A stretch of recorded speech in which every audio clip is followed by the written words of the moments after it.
शिष्टमंडळ ओबीसींचं शिष्टमंडळ संभाजी नगरच्या विमानतळावर दाखल झालेलं आहे आणि या सगळ्या पार्श्वभूमीवर आता लक्ष्मण हाकेंचं उपोषण शमणार का हे पाहणं अतिशय महत्त्वाचं असणार आहे। कारण ही मागणी करण्यासाठी विनंती करण्यासाठी हे शिष्टमंडळ आता वडीगोद्रीमध्ये लक्ष्मण हाके आणि वाघमारे यांच्या उपोषणस्थळी जात आहे आणि या सगळ्या पार्श्वभूमीवर आता ओबीसींचं हे उपोषण आंदोलन थांबतं का हे पाहणं अतिशय महत्त्वाचं असणार आहे। कारण मराठ्यांना ओबीसींमधनं आरक्षण देऊ नये या मुख्य मागणीसाठी गेल्या 10 दिवसांपासून ओबीसींचं उपोषण सुरू आहे आणि या सगळ्या पार्श्वभूमीवर त्यांना महाराष्ट्रभरातून पाठिंबा सुद्धा मिळतोय आणि या सगळ्या संदर्भात काल एक बैठक पार पडली। या बैठकीत नेमकं काय झालं ते ओबीसींना समजावून सांगण्यासाठी सरकारचं हे शिष्टमंडळ ओबीसींचं हे शिष्टमंडळ आता वडीगोद्री या ठिकाणी जात आहे आणि या शिष्टमंडळामध्ये खरं तर उदय सामंत, धनंजय मुंडे, यासह छगन भुजबळ, गिरीश महाजन हे आता संभाजीनगरमध्ये पोहोचलेले आहेत। त्यांच्यासोबत प्रकाश शेंडगे आणि अतुल सावे सुद्धा आहेत, गोपीचंद पडळकर आहे आणि या सगळ्यांचं शिष्टमंडळ आता वडीगोद्रीमध्ये जाणार आहे।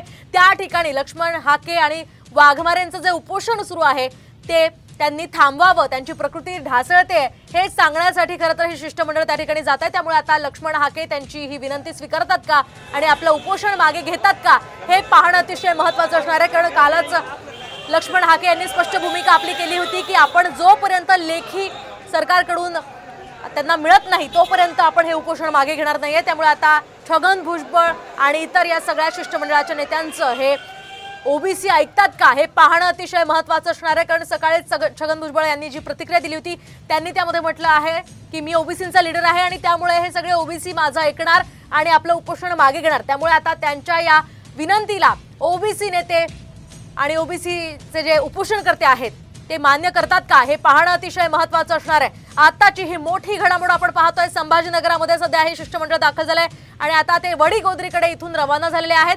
वडीगोद्रीमध्ये पोहोचल्यानंतर काल जी सरकारसोबत शिष्टमंडळाची बैठक झाली त्या बैठकीत नेमकं काय झालंय, काय काय मुद्दे त्यांनी या ठिकाणी उपस्थित केलेले आहेत, कोणकोणत्या मागण्या कधी त्यांच्या पूर्ण होणार आहेत या संदर्भातली माहिती हे शिष्टमंडळ या सगळ्या ओबीसीच्या आंदोलनकर्त्यांना देणार आहे आणि त्यामुळे या सगळ्या पार्श्वभूमीवर आपल्या घडामोडींकडे लक्ष असणार आहे। सध्याची ही मोठी घडामोड आपण पाहतोय, शिष्टमंडळ हे सध्या जालन्याकडे रवाना झालेलं आहे। जालन्यातल्या वडीगोद्री या ठिकाणी हे ओबीसींचं उपोषण चालू आहे आणि त्या उपोषणादरम्यान आता हे शिष्टमंडळ हे उपोषण थांबवण्यासाठी त्यांना विनंती करणार आहे। या सगळ्या घडामोडी आपण पाहणार आहोत। मात्र आपण सध्या पाहतोय या आंदोलनाची ही दृश्य आहेत ज्या ठिकाणी वाघमारे आणि हाके हे उपोषण करतायत। गेली 10 दिवस हे उपोषण सुरू आहे आणि आजचा हा उपोषणाचा त्यांचा 10वा दिवस आहे।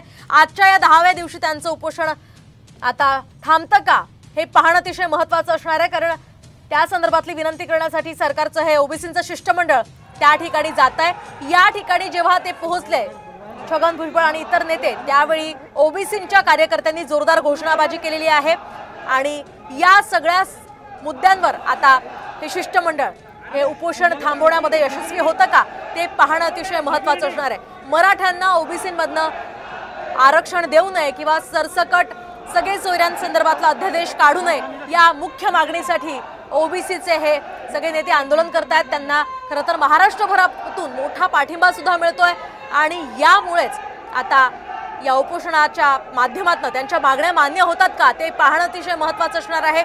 आपण सरकारकडून लेखी जोपर्यंत आपल्याला मिळत नाही तोपर्यंत आपण उपोषण मागे घेणार नाही अशी भूमिका, अशी ठाम भूमिका खरं तर या ओबीसींच्या उपोषणकर्त्यांनी घेतली होती आणि त्या उपोषणकर्त्यांच्या या मागणी संदर्भात हे ओबीसींचं शिष्टमंडळ सध्या वडीगोद्री या ठिकाणी रवाना झालेलं आहे आणि वडीगोद्रीमध्ये जाऊन हे उपोषण त्यांनी मागे घ्यावं, थांबवावं अशी विनंती हे शिष्टमंडळ त्यांना करणार आहे। त्यांच्या या विनंतीला लक्ष्मण हाके आणि वाघमारे आता